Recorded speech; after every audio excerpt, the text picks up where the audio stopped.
Hello students, स्वागत है आप लोग का मेरे इस नए channel Ved Prakash coaching centre में।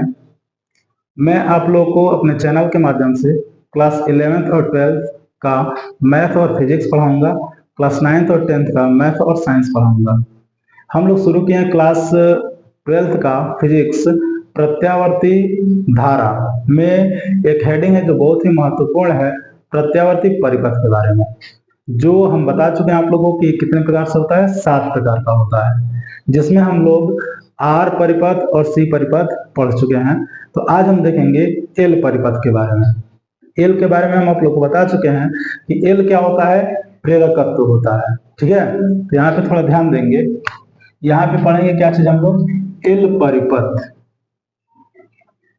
एल परिपथ इसका मतलब क्या कि जब परिपथ में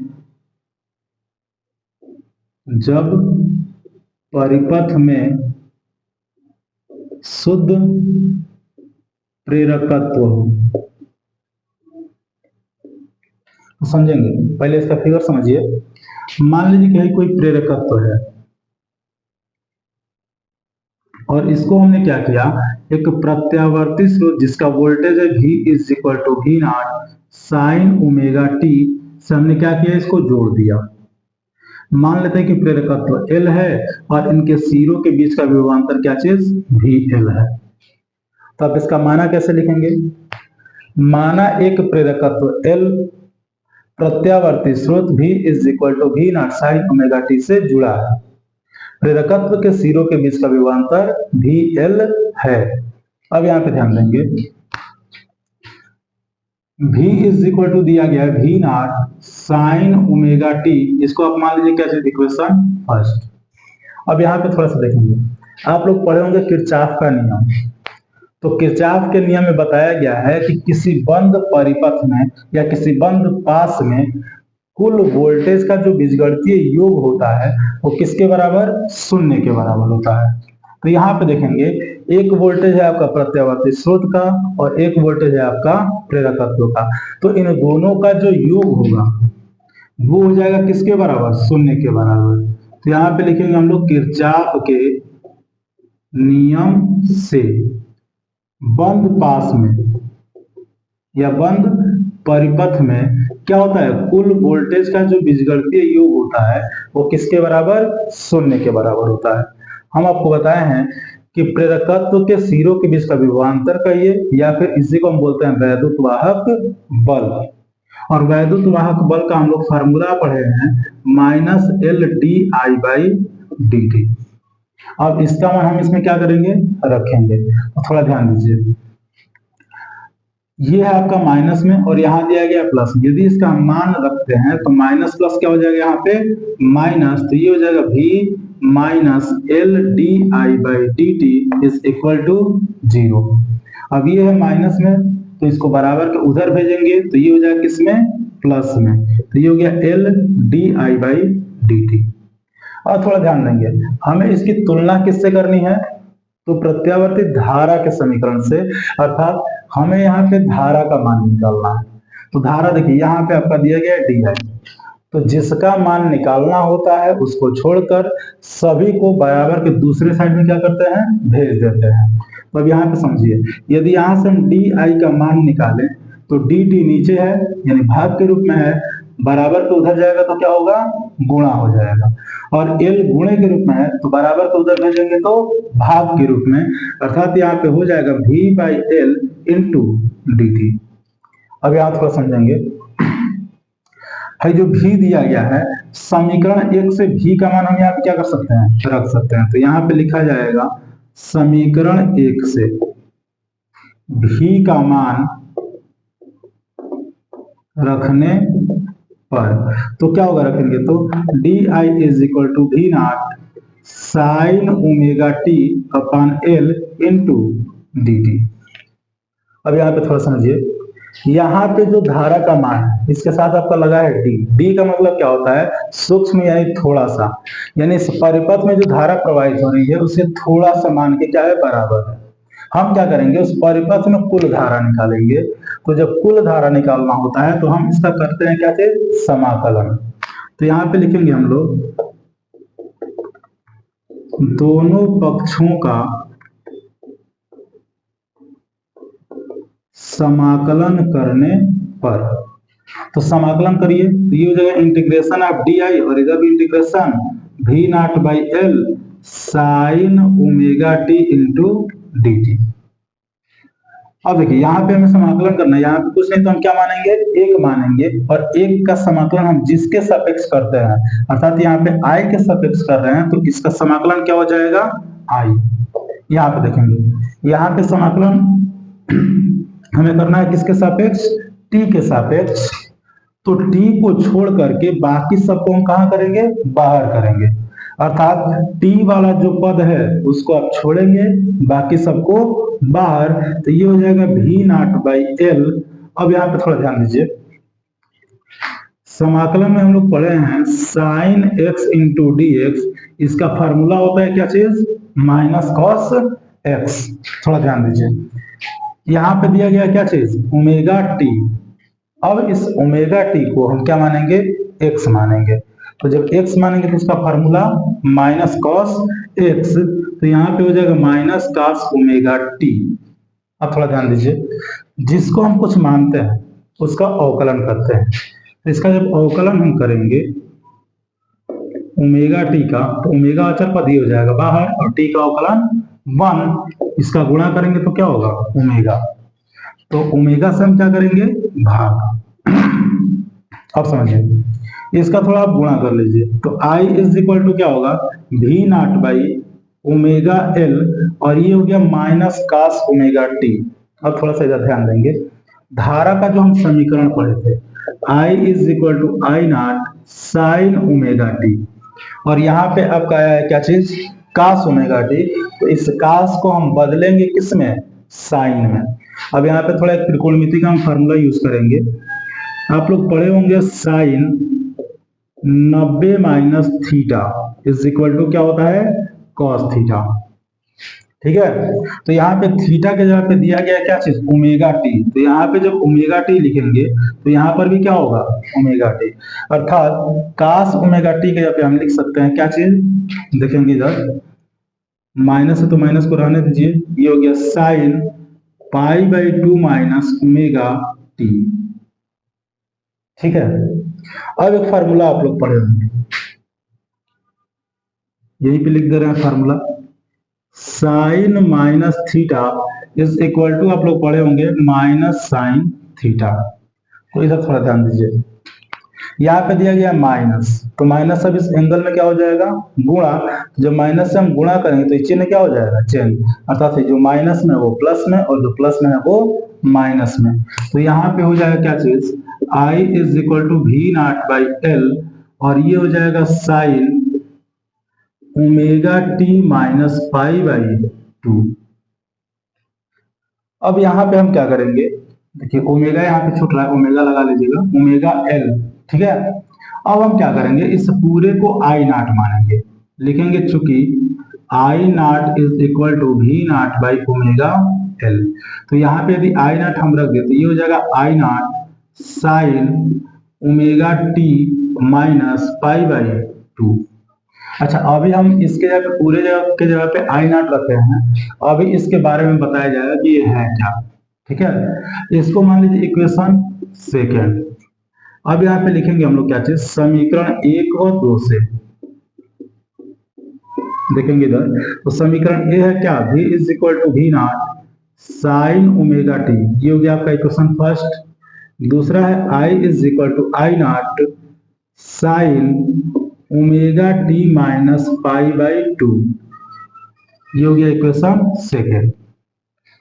अब यहाँ पे देखिए कि इन दोनों इक्वेशन में क्या है, दोनों के बीच कलांतर पाया जा रहा है, ठीक है। आप देखेंगे प्रत्यावर्ती धारा जो है इसमें माइनस पाई बाई 2 दिया गया है, और जो माइनस में होता है वो क्या होता है, पश्चगामी होता है, अर्थात यदि वोल्टेज को देखा जाए तो ये धारा से क्या है, अग्रगामी है। तो यहाँ पे हम लिखेंगे अतः प्रत्यावर्ती वोल्टेज प्रत्यावर्ती धारा से पाई बाई 2 कालांतर अग्रगामी है। अब जब अग्रगामी है तो इसका ग्राफ कैसे बनेगा, ध्यान दीजिए। आप लोग जैसे मान लीजिए इस पे हम दर्शा रहे हैं किसको, धारा को। तो हम लोग पढ़े थे कि जो पश्चगामी होता है उसको किधर दर्शाते हैं, नीचे की तरफ, और जो अग्रगामी होता है उसको दर्शाते हैं किधर, ऊपर की तरफ। ये हो गया वोल्टेज किसका, तो प्रेरक तत्व का। और बीच का जो कालांतर है वो कितना, पाई बाई 2।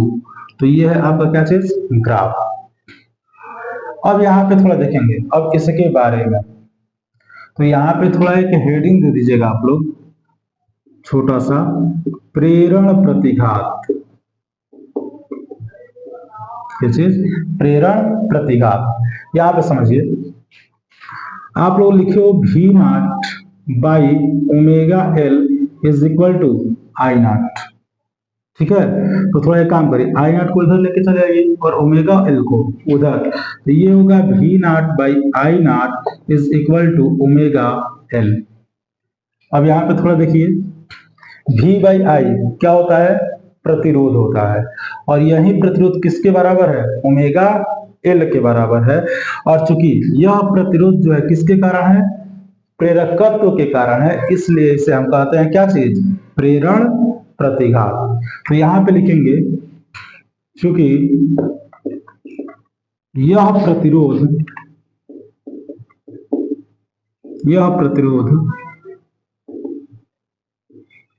प्रेरकत्व एल के कारण है, इसलिए इसे प्रेरण प्रतिघात कहते हैं।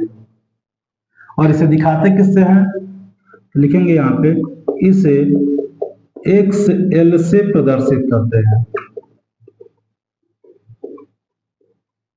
तो थोड़ा ध्यान दीजिएगा, अब एक्सएल का जो फार्मूला होगा एक्स एल, अब ये आप क्या माने, एक्सएल ही माने हो, तो ये हो गया X L is equal to V not by I not, या फिर इसको आप माने हो, या फिर वी नॉट आई नॉट का हम लोग फार्मूला पढ़े हैं वी आर एम एस बटा में आई आर एम एस, या इसी को लिख सकते हैं हम लोग क्या चीज, ओमेगा एल।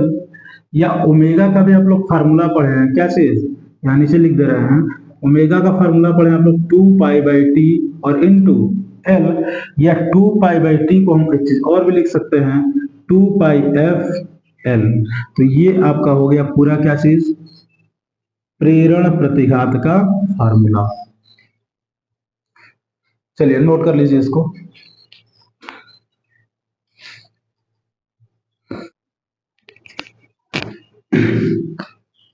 चलिए देखेंगे अगला जो परिपथ है वो है एल आर परिपथ। अब हम लोग क्या किए हैं, आर परिपथ, सी परिपथ और एल परिपथ तीनों पढ़ चुके हैं। अब हम लोग पढ़ना है कंबाइंड, यानी पहले दो दो को लेकर पढ़ेंगे हम लोग, ठीक है। तो अब आप लोग लिखेंगे क्या चीज, एल आर परिपथ। इसका मतलब क्या कि जब परिपथ में क्या हो, प्रेरकत्व और प्रतिरोध हो। थोड़ा ध्यान देंगे। अब यहाँ पे हम लोग बनाएंगे क्या चीज, एक प्रेरकत्व बनाएंगे और एक प्रतिरोध बनाएंगे, और इन दोनों को हम क्या करते हैं, एक प्रत्यावर्ती स्रोत के द्वारा श्रेणी क्रम में जोड़ देते हैं। और प्रत्यावर्ती स्रोत का वोल्टेज आप लोग जानते ही हैं, V is equal to V not sine omega T. यहाँ पे थोड़ा ध्यान दीजिए, मान लेते हैं प्रेरकत्व L है और प्रतिरोध R। प्रेरकत्व के सिरों के बीच का विभवांतर VL और प्रतिरोध के सिरों के बीच का विभवांतर VR है। चलिए एक बार समझेंगे, माना कैसे लिखेंगे, माना एक प्रेरकत्व L व प्रतिरोध R को प्रत्यावर्ती स्रोत V is equal to V not sine omega T से श्रेणी क्रम में जोड़ा गया है। प्रेरकत्व के सिरों के बीच का विभवांतर VL, प्रतिरोध के सिरों के बीच का विभवांतर VR है। अब यहाँ पे थोड़ा ध्यान दीजिए। अब देखिए, जो हम लोग R परिपथ के बारे में पढ़े थे और L परिपथ के बारे में आप अभी पढ़े हैं, बस वहीं लिखना है। तो सबसे पहले देखेंगे R परिपथ में। तो R परिपथ में क्या होता है, आप लोग पढ़ चुके हैं कि प्रत्यावर्ती वोल्टेज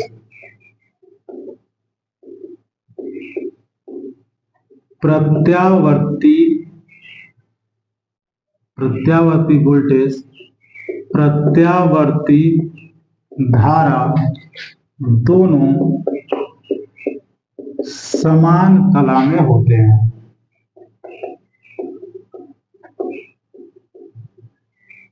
तो इसका आप लोग ग्राफ भी बनाए थे। मान लीजिए ये आपका वोल्टेज है और ये क्या है, धारा है।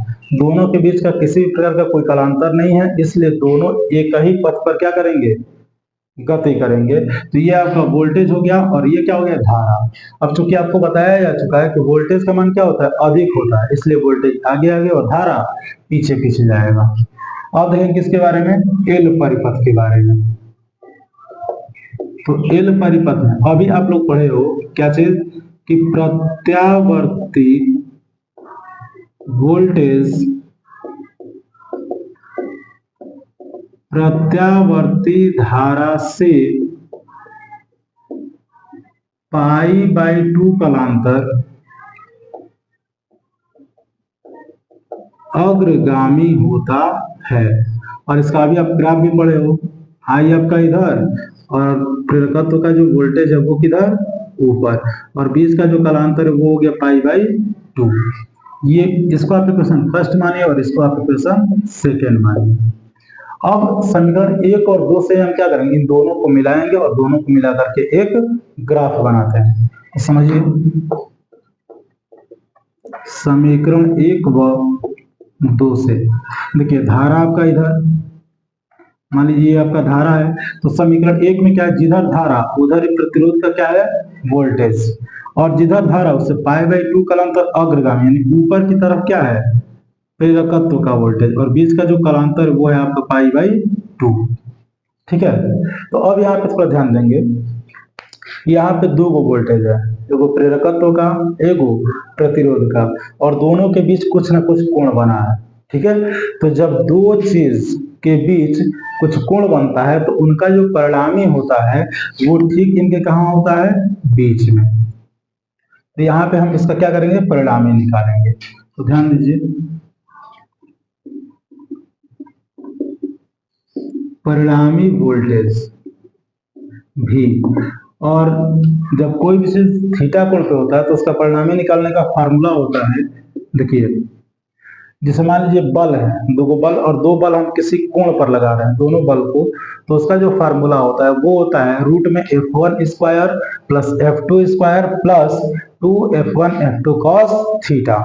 तो यहाँ पे देखेंगे थीटा का मान दिया गया कितना, π/2 अर्थात 90, और cos 90 का मान होता है कैसे, 0, इसलिए cos वाला हम यहाँ पे नहीं लिख रहे हैं, केवल ले रहे हैं क्या चीज, VL और VR। तो यहाँ पे आपका हो जाएगा VR square plus VL square. V is equal to, यदि ओम का नियम देखा है तो V बराबर क्या होता है, I इंटू R। तो यहाँ पे हम लिखेंगे I इंटू R का स्क्वायर प्लस, इसके लिए बताइए, इसके लिए जो प्रतिघात हम लोग पढ़े थे XL से दिखा रहे थे, तो R के जगह पे हम क्या लिखेंगे, XL लिखेंगे। तो ये हो जाएगा I XL का होल स्क्वायर। अब यहाँ देखिए, इसमें भी I स्क्वायर है, इसमें भी I स्क्वायर है, I स्क्वायर हम कॉमन ले सकते हैं, और रूट से बाहर निकालेंगे तो वो क्या हो जाएगा, केवल I। तो ये हो गया R square plus XL square. यदि I को हम इधर करें तो ये हो गया V/I, और रूट में हो गया R square plus XL square.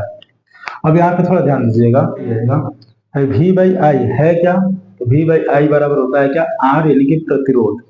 तो ये पूरा क्या चीज है, प्रतिरोध है, और ये प्रतिरोध है किसके कारण, तो प्रेरकत्व L और प्रतिरोध R के कारण है, इसलिए इसे हम क्या कहते हैं, परिपथ की प्रतिबाधा कहते हैं। क्या कहते हैं, परिपथ की प्रतिबाधा।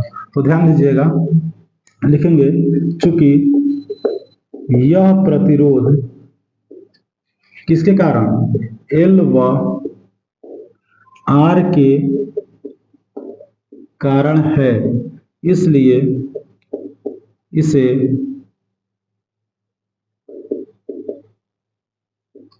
परिपथ की प्रतिबाधा कहते हैं। और प्रतिबाधा को किससे दिखाते हैं हम लोग, लिख लीजिए, इसे जेड से प्रदर्शित करते हैं। ठीक है, अब थोड़ा इसका फार्मूला देख लीजिए, जेड बराबर होता क्या है। तो जेड बराबर आप लोग पढ़े हो क्या चीज, वी बाई आई, या इसी को हम लिख सकते हैं वी आर एम एस बटा में आई आर एम एस, और इज इक्वल टू आप ये भी लिख सकते हैं R square plus X L square, या एक्स एल का एक और फार्मूला होता है जो अभी आप लोग पढ़े हो क्या चीज, ओमेगा एल। तो ये आपका पूरा क्या है, प्रतिबाधा का फार्मूला।